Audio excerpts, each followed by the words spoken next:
in any business, vision is important. Vision is so important. Creating a vision for what you want to be in the future is vital to aligning the group of stakeholders. You want to build in a system so that you can have a great connection to the founder vision that exists many generations down the line, and also continue to create that vision for the future. The first and most important part to maintain that connection to that founder story and that founder vision is to document your history. The more you lose touch with the founder vision, especially in a family business, the more susceptible you may become to this company being less of a purpose-driven company and more of an obligation for the next generation. If we give every generation the opportunity to create that value on their own, then we truly build a community and a family business that is sustainable.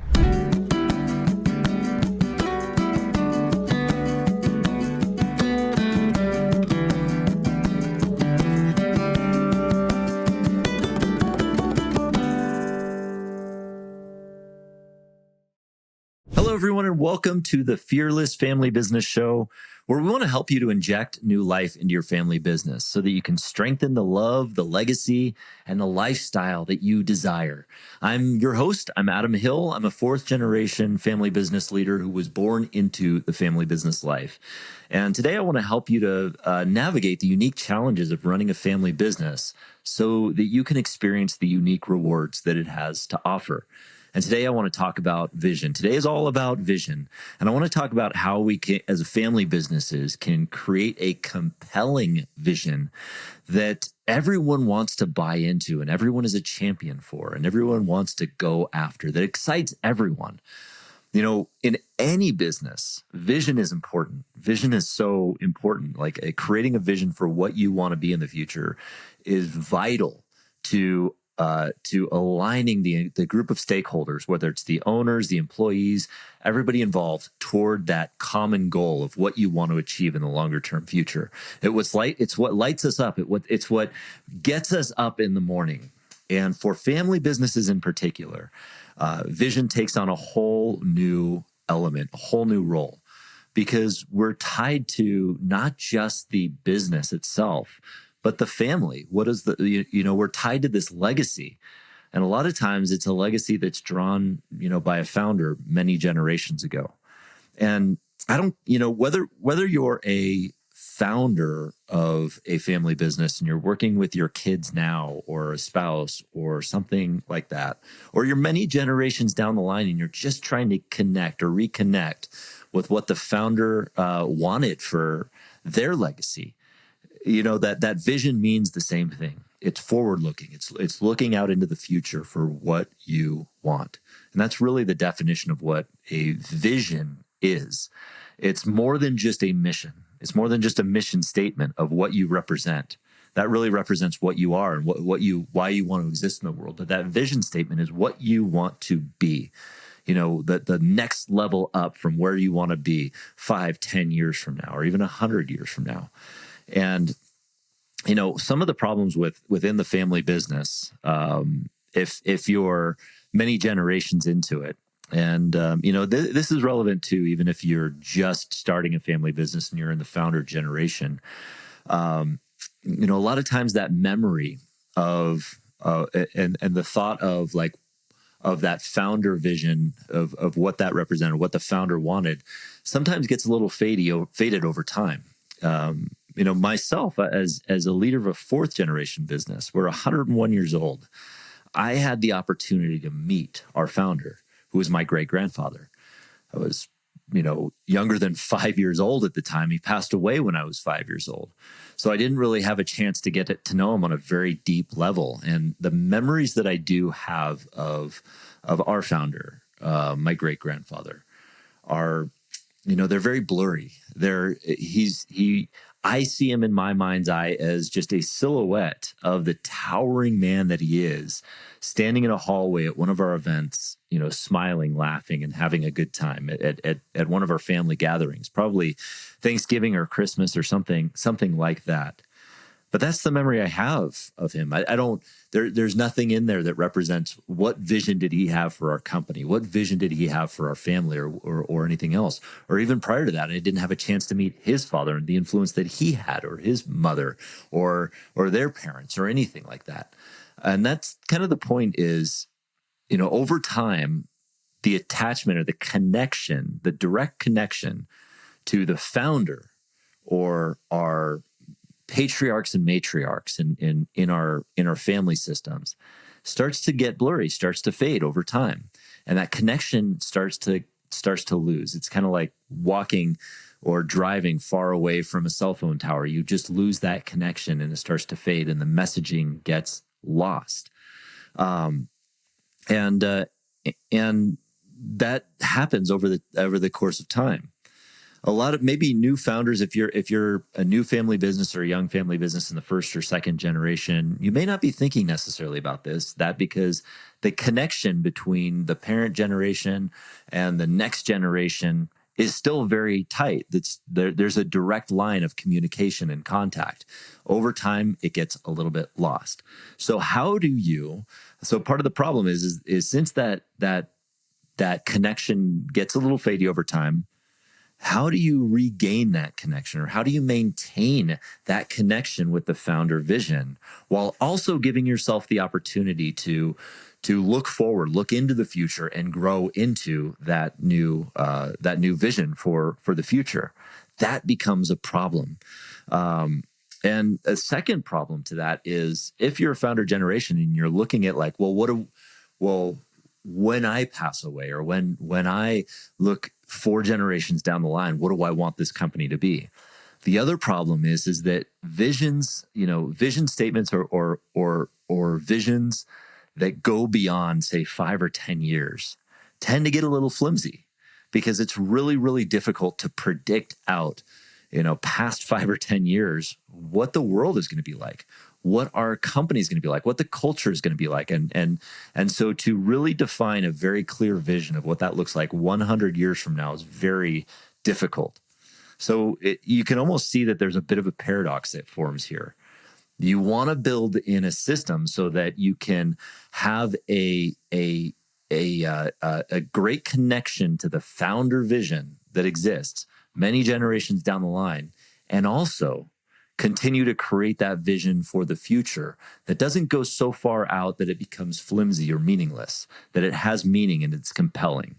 And that's what I want to focus on today, those 2 elements: maintaining that founder vision, or staying connected to the founder vision, however many generations ago it was, while also building that compelling vision for the future that everyone can align to.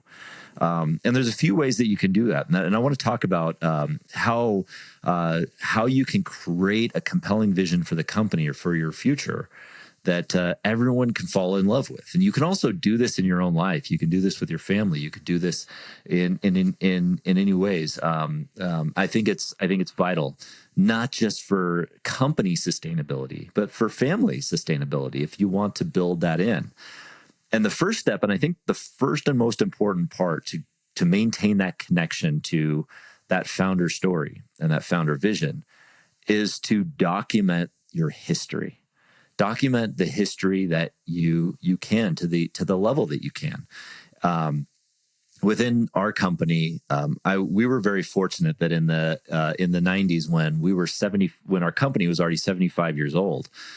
So we were already a pretty well-established company. My father, who was then the president, began to write down our history and submit it in our newsletter. I don't think he had the intent of making it a living document or something that would last. Maybe he was just trying to fill space on a newsletter, but by doing that activity over the course of many months, writing out our history in great detail, what he did was he created a story and a connection to the founder, to our history, to not just the founder, but every generation in between, what they did within the company to grow it, why they did it, what their core values were. And that gave us a point of reference for what we did and why we did it, instead of having to make up a story in our own minds that is usually impacted by bias or some other kinds of mythology that we might create to fill in the gaps, so to speak. That history, that accurate history, is so important. When we send our kids to school to learn about world history and American history, why? Well, because we want them to understand why we did things, why things happened, the bad, the good, everything in between, so that we could learn from that history and apply it to our future. The same thing is true within our families and our business. We want to document our history and know why the founding generation did things, what they did, and what their values and what their challenges were, what they faced, so that we can learn from it and apply it to the future. It's important to why you came from, and it's also a great exercise to be able to involve the kids in. Like if you have teenage kids, it's a great opportunity to start involving them in maybe the business or the family. To say, hey, why don't you spend an hour, sit down at lunch or breakfast with your grandparents and interview them, find out what they're all about, learn from them, and find out what their life was like. Same thing with the business. Interview the CEO, find out what it was like back then. Because the farther away you get, and if the previous generation passes away, you might lose touch with that founder vision and that founder story that might be so important to give context to why you might want to do things in the future. The more you lose touch with the founder vision, especially in a family business, the more susceptible you may become to this company being less of a purpose-driven company and more of an obligation for the next generation, because they don't have that connection necessarily with the history. So document the history, write it down, make it a resource, make it a way for people to learn about the business as they're coming into it, whether they're family members or people coming in from the outside. It's an important reference to build that connection with the founder vision, to build a connection with the legacy of the business, and also gain a level of loyalty, of connection to the business. That's what history does for us. It gives us a source of connection to our past. And the second part, so now that you have your history lined out, you have regained that connection. The blurriness of that while there may not be a physical connection with the founder anymore, there is no longer blurry lines between what they represented and what they know. We have that story to pass on to them.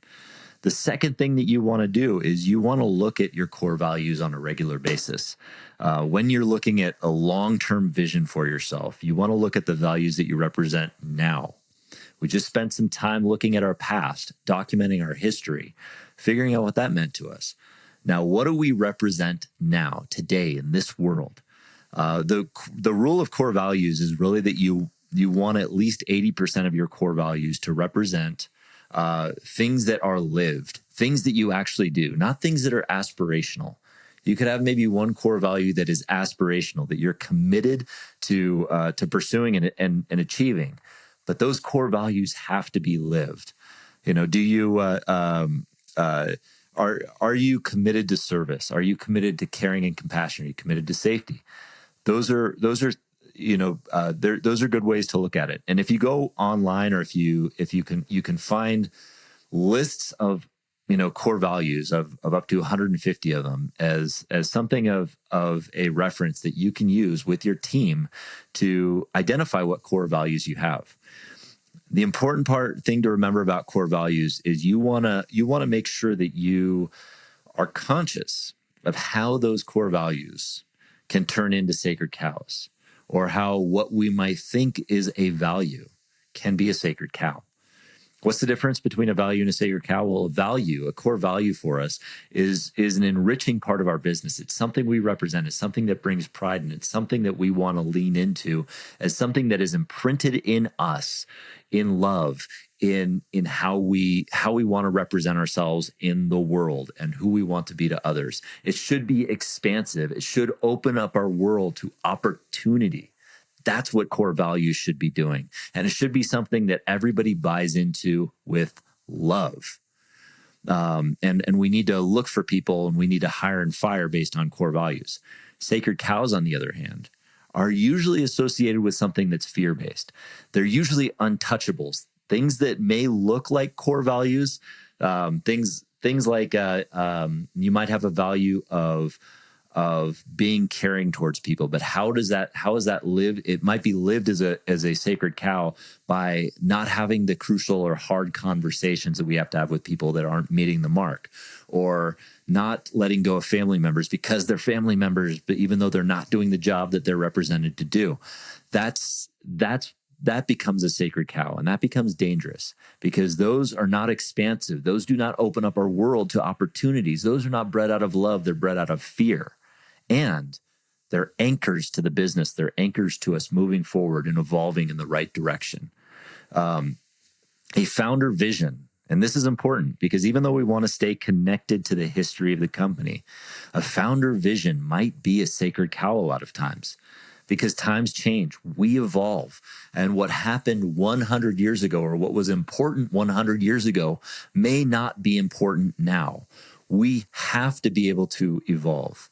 And that's why a system of evaluating core values and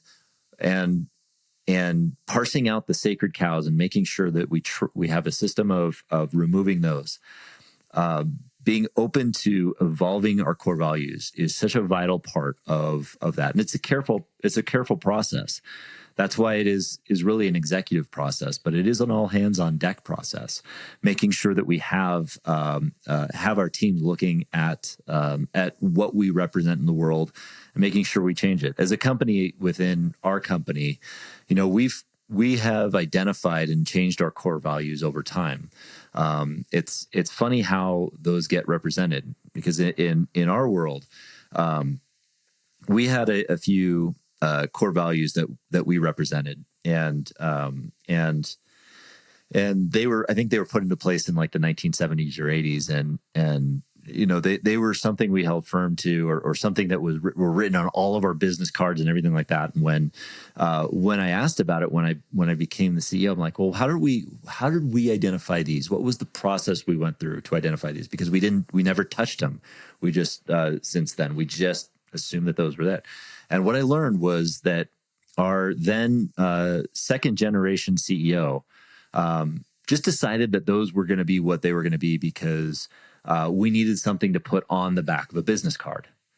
So without having the freedom to ask that question, I wouldn't have known that the only reason we had those first set of core values in the first place was because we just wanted to have a marketing piece. It wasn't necessarily really thought about what we represented. So that prompted the conversation of, okay, well, what do we represent? And that, again, evolves over time. We have to have a system for evaluating our core values and evolving them over time. And then the third step is really within your industry, continuing on with what you represent now.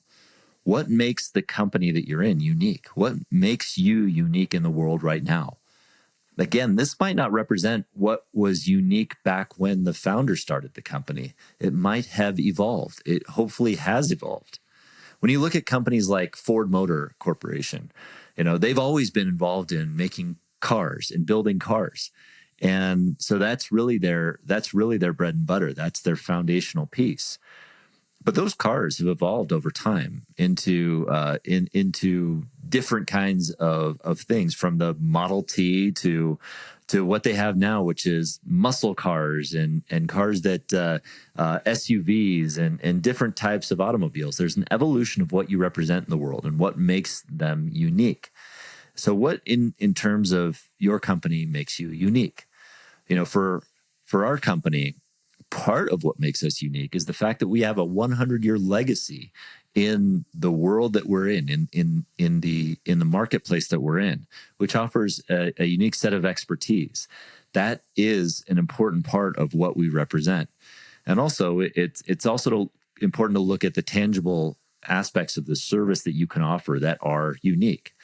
Really look closely at this, because you want to make sure that what makes you unique is something that you can offer that many people can't offer.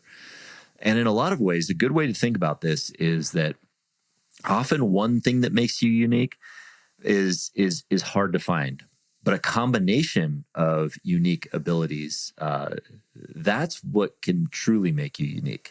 In other words, don't look for just one unique attribute that differentiates you from everybody, because that'll be hard.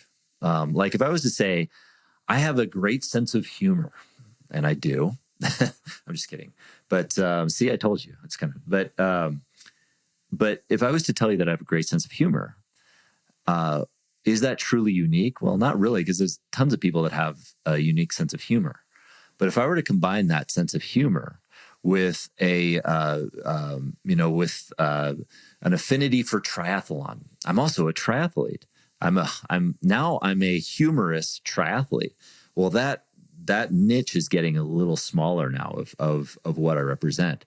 And if I'm a funny triathlete who cooks really well, oh, well, now that's truly unique. I'm a funny triathlete who is great at cooking.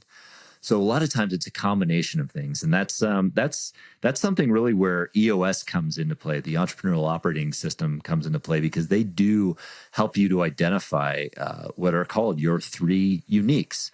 And that's why they go with the number three uniques, is because truly one thing might not make you unique, but a combination of a number of things does make you unique.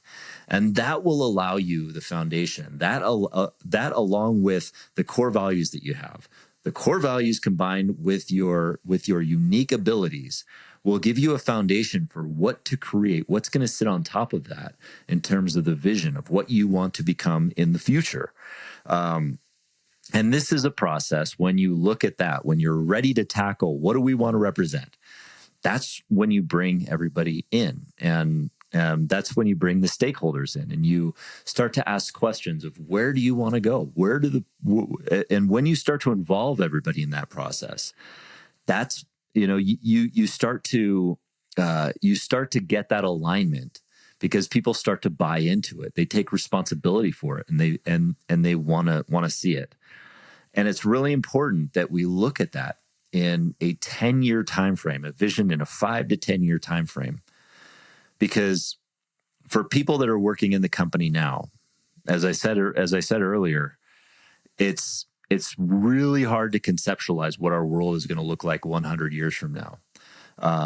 It's really hard to conceptualize what our company will look like 100 years from now. Henry Ford could not have imagined what cars might be in the future. He couldn't have imagined seatbelts. He couldn't have imagined a lot of things.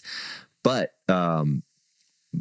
we can look 10 years ahead and start to put that together. That's tangible. And a lot of times that's something that is very close to us, because many of the people that we work with will be along with us for the ride, to high five, to celebrate with when we reach that 10-year milestone. So 10 years is a very important part of that. That's not to say don't look forward 100 years from now and think about the longer term vision or the what you want to represent generations from now. I think it's just important to remember that what our kids and our grandkids and great grandkids are going to want from a company is much different than what we're going to want now. So when we're thinking those many generations ahead, structure now for a company that is sustainable for the next 100, 150, 200 years. Put those structures in place, but build the systems to create the vision in 10-year increments. And that gives every generation the opportunity to forge their own path, to create their own destiny, to be self-determined, which is really what we all want. Nobody wants it done for them. And true leaders of any organization and family businesses don't want it all done for them. They just want the foundation and the tools to be able to do it on their own, to have that pride of ownership and add the value that they want to the world. There's so much value to be added.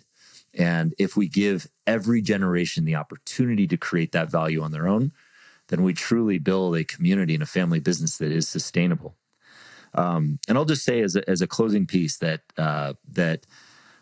Going through this process is never easy. It involves a lot of stakeholders, involves a lot of people. If you're a founder, involve your kids, involve your family.